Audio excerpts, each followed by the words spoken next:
Assalamualaikum warahmatullahi wabarakatuh. Salam sehat sahabat RSUD Banyumas. Senang sekali pada hari ini kita dapat berjumpa dalam acara Dopokan Putri Domas. Dopokan seputar materi dan informasi dokter dan orang-orang mumpuni di RSUD Banyumas. Bersama saya Visnosia Rahmawati, kita akan berbincang mengenai penanganan batu ginjal dan batu saluran kemih dengan metode terkini. Sudah hadir bersama kita narasumber yang sangat ahli di bidangnya, Dr. Eko Subekti, spesialis urologi. Selamat siang, dokter. Selamat siang, Mbak Usi. Masya Allah, bagaimana kabarnya hari ini, dok? Alhamdulillah sehat. Alhamdulillah, semoga sehat selalu, gitu, dok. Okay. Dok, hari ini kita akan berbincang mengenai penanganan pasien dengan batu ginjal dan batu saluran kemih dengan metode terkini ya, dok? Ya. Melihat kondisi saat ini ya, dok, pasien-pasien dengan batu ginjal dan batu saluran kemih itu semakin banyak ya, dok.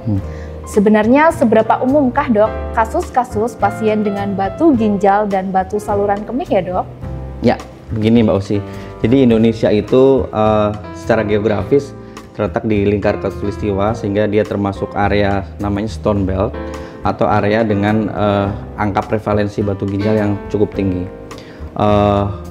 Daerah-daerah di sekitar khatulistiwa itu biasanya suhunya tinggi, cuacanya juga panas. Jadi orang-orang yang hidup di sana biasanya mengalami gampang terjadi dehidrasi, sehingga gampang terjadi penyakit batu ginjal.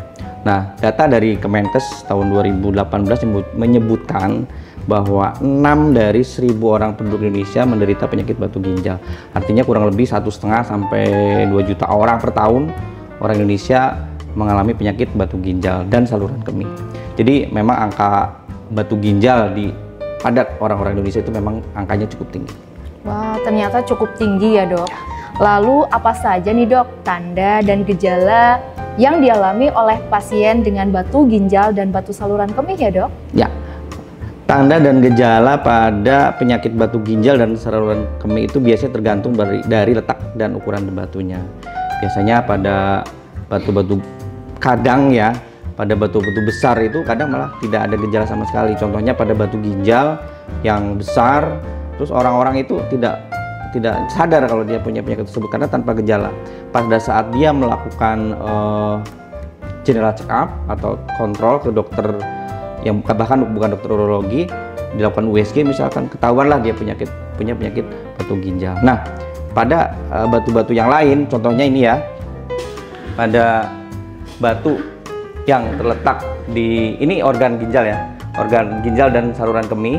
Ini ginjal, ini namanya ureter, organ yang menghubungkan antara ginjal dan kantung kemih. Ini kantung kemih. Nah, ini namanya organ-organ di bidang urologi atau organ perkencingan. Kalau batunya terletak di dalam ginjal, tadi saya sebutkan mungkin tanpa gejala atau nyerinya yang tidak begitu hebat.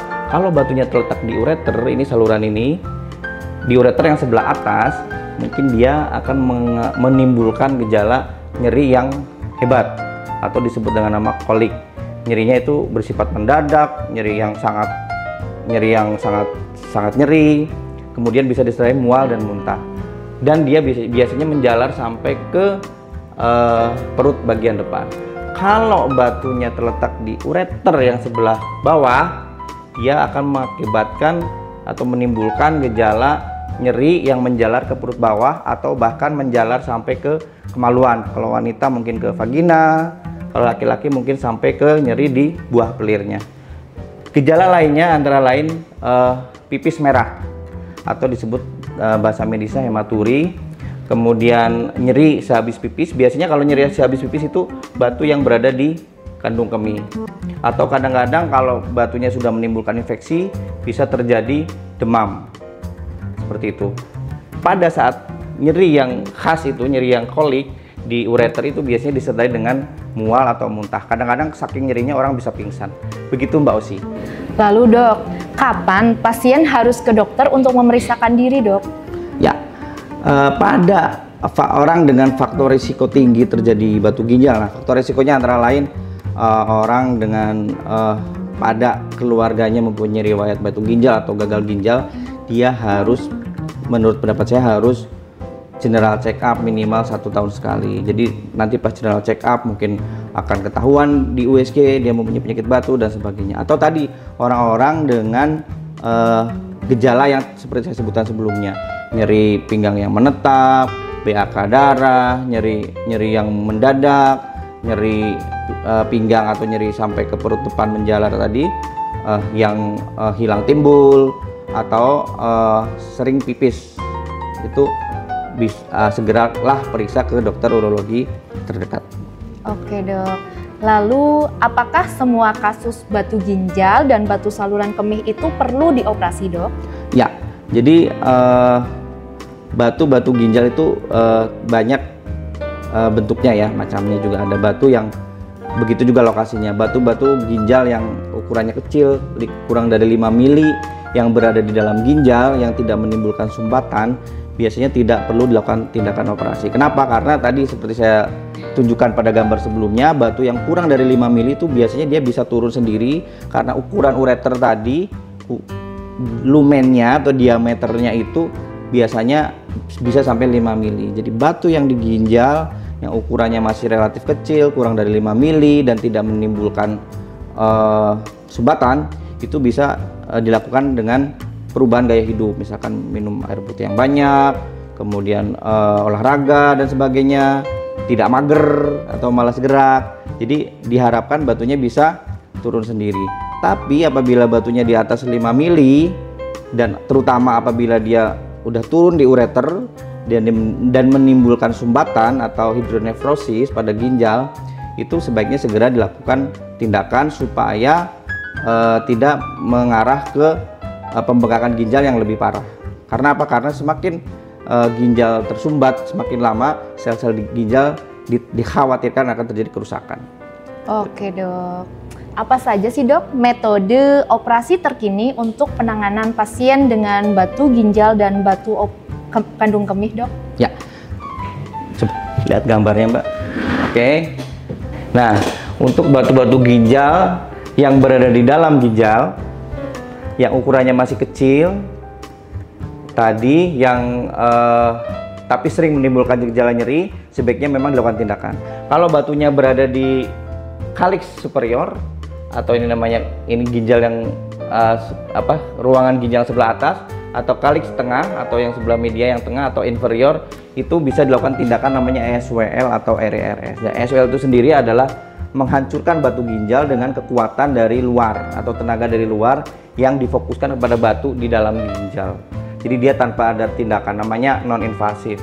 Tapi kekurangannya SWL adalah batunya harus berada di kalix superior atau yang paling atas atau tengah. Soalnya kalau batunya berada di bawah, batunya di sini misalkan, batunya hancur, tetapi mungkin tidak bisa keluar karena dia untuk keluar harus naik dulu sampai ke sini atau naik dulu sampai ke sini sehingga bisa keluar. Sehingga ESWL juga mempunyai banyak keterbatasan. Sedangkan batu-batu ginjal yang lain yang misalkan berada di sini atau di sini atau di sini bisa juga dilakukan tindakan RERS. Coba contoh RERS. Ya. Ya, ini namanya RERS.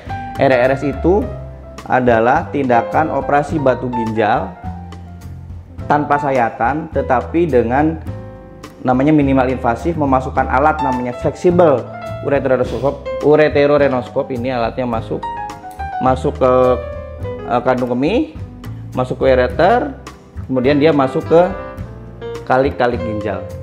Nah, meskipun dia berada di sini yang dia tadi ada keterbatasan dari SWL, atau di sini yang sudutnya lancip, yang terlalu panjang ke bawah, biasanya si RERS ini bisa mencakup sampai ke semua ruangan di dalam ginjal. Tetapi tadi RERS juga mempunyai beberapa kekurangan, antara lain kalau batunya terlalu besar itu juga RERS juga tidak bisa menghancurkan semua batunya.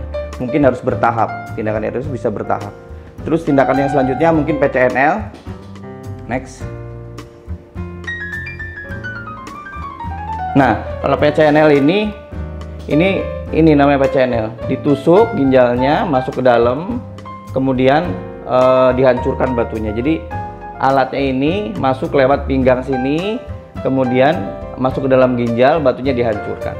Nah dok, tadi kan sudah disebutkan ya dok untuk tindakan RIRS dan PCNL ya dok. Terus tadi juga sempat membahas mengenai tindakan ESWL ya.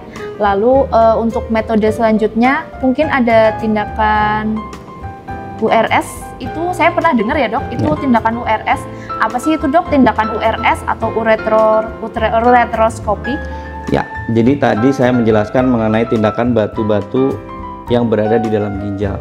Kalau batunya berada di ureter, namanya kita lakukan tindakan URS. URS sendiri merupakan tindakan yang minimal invasif, artinya dia tanpa sayatan. Jadi alatnya namanya alat ureterorenoskopi, artinya dia memasukkan alat ke dalam melalui lubang kencing, masuk ke dalam ureter organ tadi, kemudian batunya dihancurkan. Nah, penghancuran batu bisa melalui alat penghancur batu. Ada banyak macamnya, ada yang pneumatik, ada yang laser, ada yang ultrasound. Nah, kita di RSUD Banyumas kebetulan memiliki semua alat tersebut. Jadi batu-batu yang berbagai tipe di ureter itu juga bisa kita hancurkan dengan namanya alat yang namanya ureterorenoskopi.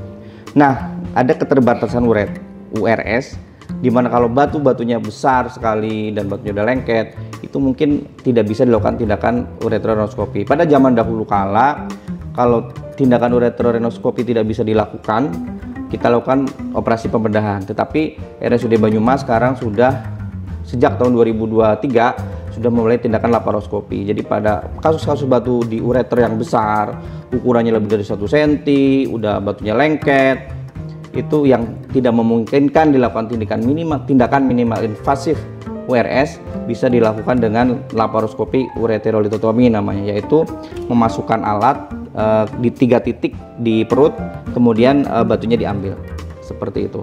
Jadi untuk batu-batu di ureter, RSUD Banyumas sudah bisa melakukan tindakan URS maupun laparoskopi ureterolitotomi. Semuanya minimal invasif. Keren ya dok, ternyata RSUD Banyumas sudah bisa melakukan tindakan dengan minimal invasif ya dok. Jadi sayatannya kecil ya dok. Iya, dan alat-alatnya pasti canggih kan dok? Ya. Alhamdulillah. Kalau mengenai tindakan ECIR dok, itu apa sih sebetulnya metode tindakan ECIR dok?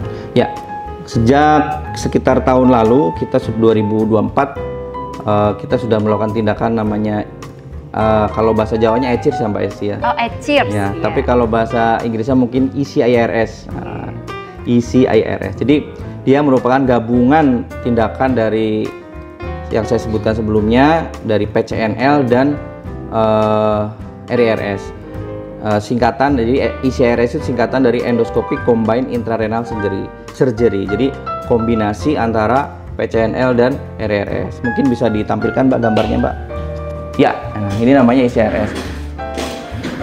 Ini satu tindakan namanya PCNL seperti saya sebutkan sebelumnya, yaitu dilakukan sayatan kecil kurang lebih 1 sampai 1,5 cm pada pinggang pasien, kemudian dimasukin alat penghancur batu. Alatnya masuk sampai ke dalam ginjal. Ini namanya adalah PCNL.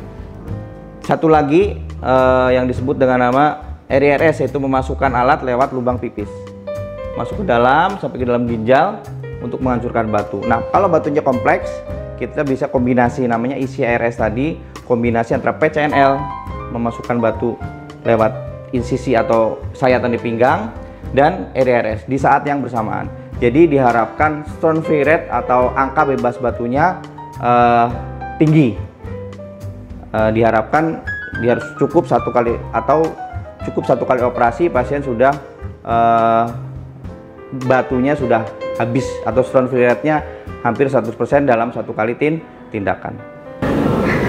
Dok, apa saja sih persiapan yang harus dilakukan sebelum tindakan operasi? Ya, jadi pada pasien-pasien dengan batu ginjal atau batu saluran kemih yang akan dilakukan tindakan operasi minimal invasif, itu harus disiapkan mentalnya dulu. Sudah siap operasi, meskipun tanpa sayatan besar, operasi bukan operasi bedah yang besar, tetapi tetap harus dilakukan persiapan mental. Pasien harus siap dulu operasi. Yang kedua, pasien harus fit. Jadi diharapkan pasien dalam kondisi prima, sehingga pada saat dilakukan operasi dan setelah operasi pasien cepat mengalami recovery atau cepat sembuh. Yang ketiga, biasanya ya persiapan rutin, bisa puasa atau dikasih obat-obat tertentu, itu nanti akan secara teknis akan dijelaskan oleh bagian keperawatan pada saat akan dilakukan tindakan operasi. Oke dok, yang terakhir nih dok, apa tips untuk mencegah terjadinya batu ginjal dan batu saluran kemih dok? Oke, jadi ini terkait juga dengan faktor risiko ya pada orang-orang di daerah kita di Indonesia dengan tadi cuaca yang panas dan sebagainya, gampang terjadi dehidrasi. Otomatis kita harus minum air putih yang cukup. Untuk ukuran orang Indonesia kurang lebih 2-3 liter per hari itu sudah cukup supaya tidak terjadi dehidrasi. Yang kedua, hindari sedentary life. Sedentary life itu artinya mager.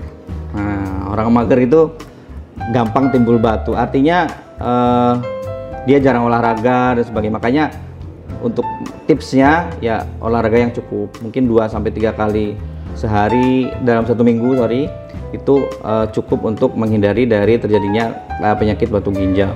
Terus mungkin cara diet ya, hindari obesitas. Kemudian orang dengan diabetes juga harus terkontrol diabetesnya. Kemudian juga untuk ada makanan-makanan tertentu memang yang gampang terjadi timbulnya batu. Contohnya teh kopi itu dalam batas-batas tertentu memang aman, tetapi dia banyak mengandung zat-zat yang bisa menimbulkan batu kalau diminum secara berlebihan dan kurang minum air putih.